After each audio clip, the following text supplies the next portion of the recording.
जो सिलेंडर हम लोग के सरकार के समय में 500 रुपए मिलता था, आज 1200 मिल रहा है। और अब जब चुनाव आ गया, उस 1200 सिलेंडर को 1000 रुपया कर दे रहा है। आज हर एक नौजवान को वहां हम काम से जोड़ रहे हैं, हर एक बच्चों को स्कूल भेज रहे हैं, हर एक किसान को रोजगार देने का काम किया जा रहा है। न बिजली ना था, न सड़क था, न पीने था पानी था। आज बिजली, सड़क, पानी भी तेजी से वहां जा रहा है। और यही वजह है कि आज देश के विभिन्न राज्यों में उपचुनाव हुए हैं विधानसभा के। आज उन सभी राज्यों में जो वर्तमान विपक्ष है, उससे अधिक सीट आज हमारे पक्ष के लोगों ने जीता है। हमारे मादी मानकी मुंडा प्रगणित को मजबूत करना है, हमारी सामाजिक व्यवस्था को मजबूत करना है। अगर ये गुनाह है, ये भ्रष्टाचार है, अगर ये घोटाला है, तो ये हम घोटाला हर दिन करेंगे और हर रोज करेंगे, हर मिनट करेंगे। अभी इस राज्य में डबल इंजन का सरकार नहीं है। डबल इंजन का सरकार था तो दोनों हाथों से लूटा। अब स्थिति ये हो गई कि अब एक इंजन को हम लोग 2019 में उठा के फेंक दिए। अब नतीजा ये हुआ कि जो केंद्र में बैठा सरकार है, जो सब पूरा देश का खजाना में बैठता है और सबको बांटता है, तो जिसको मन करता है उसको देता है, जिसको मन करता है नहीं देता है। आज गरीबों के आवास के लिए हमारा लगभग 8.5 लाख आवास हमको गरीबों को देना था, जिसमें आधा पैसा भारत सरकार देता है, आधा सरकार राज्य सरकार देती है। लेकिन भारत सरकार ने अपना हाथ पीछे खींच लिया।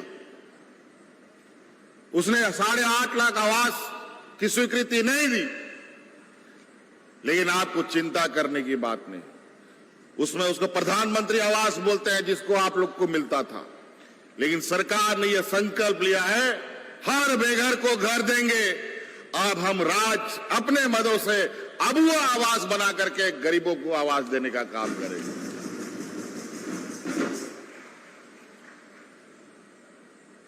तो इसलिए हर क्षेत्र में आप देखिए, बूढ़ा बुजुर्ग लोग का पेंशन हो गया, विधवा महिला लोग का पेंशन हो गया, विकलांग लोगों का पेंशन हो गया, हमारे सभी संवर्ग, आंगनबाड़ी सेविका, सहायिका, कुछ ना कुछ सबके लिए हम लोग काम करने में लगे हैं। लेकिन 20 साल में जो इन लोगों ने गंदगी फैलाई है, उन 20 सालों का गंदगी क्या 3 साल में थोड़ी मिटेगा यार। 2 साल तो हम लोग कोरोना में लथपथ रह गए। हाट बाजार, गाड़ी मोटर सब बंद, काम धाम, कारखाना सब कुछ बंद हो गया। हम लोग का लोग बेचारा कोरोना में, लॉकडाउन में कहां फंस गया। कोई मुंबई, कोई कलकत्ता, कोई इस समुद्र पार दूसरे देश में भी जाके फंस गया था। लोग सड़कों पर मरने के लिए मजबूर हो गया। कंपनी, कारखाना से लोगों को धक्के मार के निकाल दिया गया। महिलाएं सड़क पर बच्चा को जन्म दे रही थी और लोग चारों तरफ जानवरों की तरह मर रहे थे। और याद कीजिए, उस समय यही झारखंड का आपका ये भाई, आपका यह बेटा, आपका यह दोस्त जो आज आपका नेतृत्व कर रहा है, हम अपने मजदूरों को हवाई जहाज से ढो ढो करके लाते थे और घर में पहुंचाते थे। पिछले सरकार में लोग राशन कार्ड हाथ में रख करके भूखा मरा है। लेकिन काम धाम बंद होने के बाद, हाट बाजार बंद होने के बावजूद भी हमने एक भी मजदूर को मरने नहीं दिया। आज गरीबी हमारे राज्य में एक अभिशाप की तरह है। इसीलिए उस अभिशाप से हम बाहर निकालने के लिए आपके आय में आर्थिक स्रोत कैसे आपकी बढ़े, उसके लिए कई योजना हम लोगों ने बनाया। पढ़े लिखे नौजवानों के लिए, कम पढ़ा लिखा नौजवानों के लिए, बेरोजगार युवाओं के लिए, बूढ़ा बुजुर्ग के लिए, सबके लिए योजना हमने बनाया है। चाहे बिरसा हरित ग्राम योजना हो, चाहे मुख्यमंत्री पशुधन योजना हो, चाहे मुख्यमंत्री रोजगार सृजन योजना हो, अपने अपने तरीके से जिसको जो काम करना है आप काम कर सकते हैं, और काम के लिए जो पूंजी आपको लगेगा वो पूंजी सरकार देगी, आप अपना काम कीजिए। नौकरी में जिसको पढ़ाई लिखाई किया है और जिसको नौकरी में जाना है उधर नौकरी में जाएगा। इधर हम वैकेंसी निकाले थे, लेकिन इन लोगों ने, कुछ लोगों ने इसमें कोर्ट कचहरी करके फिर अड़ंगा लगाने का प्रयास किया है। तो चिंता मत कीजिएगा, 1932 का खतियान लाए थे, उसमें भी इन लोगों ने चालबाजी किया, हमें रोकने का प्रयास किया जिससे हमारे नौजवानों को नौकरी ना मिले, लेकिन हम लोगों ने दूसरा रास्ता निकाला। उस रास्ते को भी इन लोगों ने नौकरी का रोकने का प्रयास किया है। लेकिन बहुत जल्द फिर अभी वैकेंसी 25-30 हजार का हम निकालेंगे, जहां हमारे पढ़े लिखे नौजवान अपना किस्मत जमाएंगे।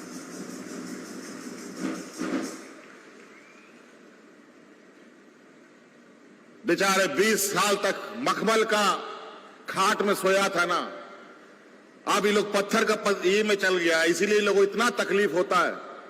तो आए दिन एन केन प्रकार राजनीतिक ताकत तो इनकी जीरो हो चुकी है, लेकिन अब ने जो संवैधानिक संस्थाएं हैं उसका दुरुपयोग कर एन केन प्रकार किसी तरीके से सरकार को अस्थिर करने में लगे रहते हैं। हमारे पीछे भी लगा रहता, किसी तरीके से इसको जेल भेजो। चिंता मत करो, जब तक तुम हमको जेल भेजोगे इस झारखंड के लोगों को इतना मजबूत कर देंगे, फिर उस जेल का जवाब भी तुम्ही से यही झारखंड का लोग लेगा। हम अपने शहीदों का बदला हमारे पुरखों ने बड़े शिद्दत से लिया है, अलग अलग तरीके, अलग अलग चेहरे के रूप में। कोई सपना में सोचता था क्या कि अलग राज मिलेगा? अलग राज मिला? कोई सपना में सोचता था क्या कि आदिवासी मुख्यमंत्री बनेगा? आज आपके सामने खड़ा है।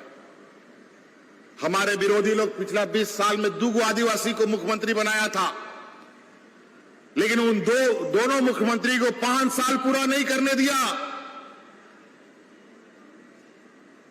क्योंकि इन लोगों को आदिवासी दलित पिछड़ों से चीड़ है। क्यों 20 साल में हम लोग का सरना धर्म कोड नहीं बनाया? क्यों 32 खतियान आधारित नियोजन नीति नहीं बना? क्यों हमारे आदिवासी मूलवासी बच्चे विदेश पढ़ाई करने नहीं जा सके? क्यों हमारे बच्चों के लिए उत्कृष्ट विद्यालय नहीं बने? और अभी तो कुछ दिन पहले यही सरायकेला हम आए थे, जहां हमने एक कानून बनाया है कि इस राज्य में जो भी कंपनी, प्राइवेट कंपनी खुलेगा, उसमें 40,000 रुपए से कम तनख्वाह वाला सभी झारखंड के आदिवासी मूलवासी बच्चा होगा। 75% का आरक्षण उस कंपनी में होगा। ये कानून बनाए थे और उसका नौकरी हम बांटे। 10,500 से अधिक बच्चों को हमने उस दिन नियुक्ति पत्र दिया था। ऐसे ऐसे 4 गो पंडाल बना था, लेकिन बच्चे लोग हट नहीं पा रहे थे। इतने बच्चों को हम लोगों ने नौकरी दी। तो ये तभी होगा जब आपके बीच आपके दुख तकलीफ को जानता हो, समझता हो। ये बेईमान लोग कौन सा झारखंड राज्य का अलग लड़ा है? जरा पूछ ले तो जरा पूछिएगा जरा सा। झारखंड राज्य की तो छोड़िए, देश की लड़ाई नहीं लड़ा है ये लोग। खाली आप खाना बनाएंगे, ये लोग चोरी करके खा लेंगे। और यही वजह है कि आज देश के विभिन्न राज्यों में उपचुनाव हुए हैं विधानसभा के। आज उन सभी राज्यों में जो वर्तमान विपक्ष है, उससे अधिक सीट आज हमारे पक्ष के लोगों ने जीता है। हम लोगों ने सोचा कि सरकारी दुकान से चावल खरीदेंगे और गरीबों को बांटेंगे, लेकिन भारत सरकार की दुकान ने हमें मना कर दिया कि हम नहीं देंगे आपको। वहां भी सौतालेपन। तो हम लोग को खुले बाजार से हम लोग आज खरीद करके गरीबों को हरा राशन कार्ड का राशन उपलब्ध करा रहे हैं। और आज महंगाई इस तरीके से बढ़ाया इन लोगों ने कि आम गरीब लोगों के हाथ से हर कुछ छूटता जा रहा है। पहले थाली से सब्जी गायब हो गया, फिर दाल गायब हो गया, फिर चावल गायब हो गया, कुछ दिन के बाद थाली भी गायब। इतना महंगाई, नमक, तेल, आटा, दूध, दही, सब चीज में टैक्स लगा दिया। और आप लोग किताब कॉपी, बच्चों लोग का पढ़ाई लिखाई से लेकर जूता चप्पल से लेकर बच्चों का कलम से लेकर पेंसिल तक में टैक्स लगा करके आप लोगों से तसीली हो रही है। और बदले में आपको मिलता क्या? सिर्फ चुनाव के समय में जो सिलेंडर हम लोग के सरकार के समय में 500 रुपए मिलता था, आज 1200 मिल रहा है। और अब जब चुनाव आ गया, उस 1200 सिलेंडर को 1000 रुपया कर दे रहा है और बोलता है कि हम सब्सिडी दे रहे हैं, फ्री दे रहे हैं। कई ऐसी बातें हैं, उन बातों को तो बाद में बोलेंगे। लेकिन अभी आज हमारे उन शहीद लोगों को नमन करने का और संकल्प लेने की आज वो शुभ दिन है कि हमारे इन शहीदों ने क्यों अपना जान दे दिया। हम उस व्यक्ति को खोज रहे हैं जो हमारे, अब तो सरकारी कार्यक्रम हो गया, पंडाल उंडाल हो गया, बेचारा लगता है सिपाही लोग उसको बाहर रख दिया है, लेकिन हमारी आंखें उसको खोजती है आज भी।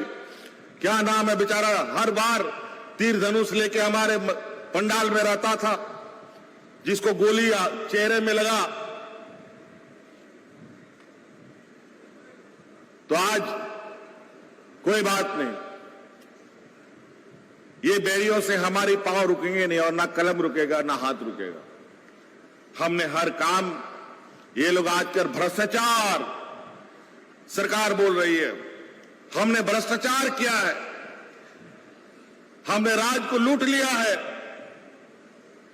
हमने घोटाला किया है, हमने माइंस बेच दिया है। जरा पूछो कि ये माइंस जो चला रहे हो यहां पर, क्या हेमंत सोरेन का दादा परदादा का है क्या? किसका लोग चलाता है? जरा पूछ लो, पता चल जाएगा। अगर इस राज्य के बुजुर्गों को सम्मान देना है, सर्वजन पेंशन लागू करना है, या हमारी बच्चियों को पढ़ा लिखा करके अपने पैरों पर खड़ा करना है, हमारे किसानों के हाथ मजबूत करने हैं, हमारे विकलांगों को मदद करना है, हमारे मांझी मानकी मुंडा प्रगणित को मजबूत करना है, हमारी सामाजिक व्यवस्था को मजबूत करना है। अगर ये गुनाह है, ये भ्रष्टाचार है, अगर ये घोटाला है, तो ये हम घोटाला हर दिन करेंगे और हर रोज करेंगे, हर मिनट करेंगे।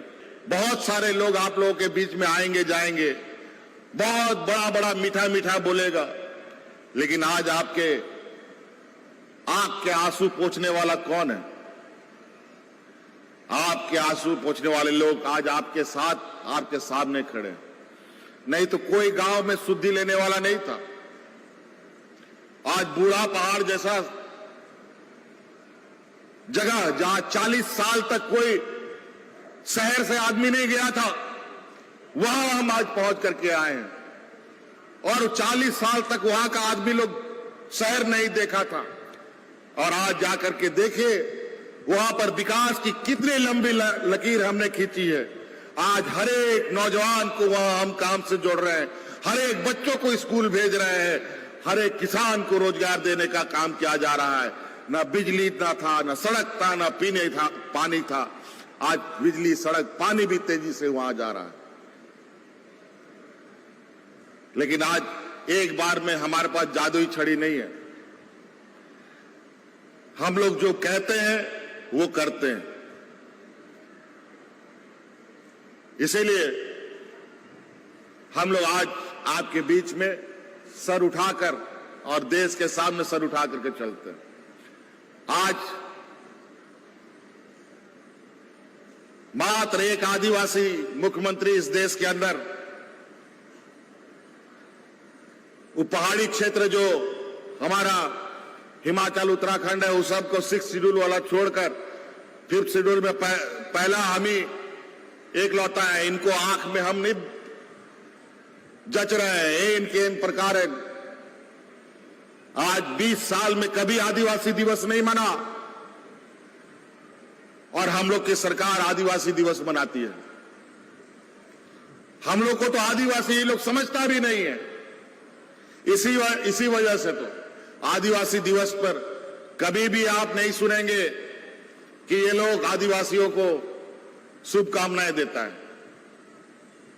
लेकिन अब हम लोगों ने अब पूरे देश के साथ आदिवासियों को एक प्लेटफॉर्म पर एक साथ खड़ा किया और उसको आप लोग आने वाला समय में भी देखेंगे। ये अनवरत चलने वाला चीज होना चाहिए था, जो कभी विगत 20 वर्षों में इन लोगों ने नहीं किया। आप लोगों ने यहां पर एक बहुत बड़ा, आप लोगों ने भी एक प्रयास किया है। हो समाज के लोग, हो भाषा को 8वीं अनुसूची में डालने का आप लोगों ने मांग रखा, दिल्ली पहुंचकर अपनी अधिकार की लड़ाई लड़ी। ये बहुत खुशी की बात है।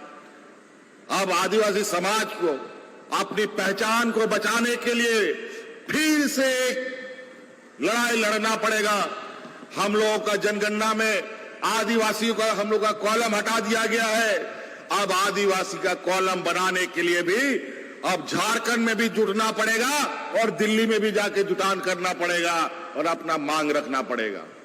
तैयार रहिए।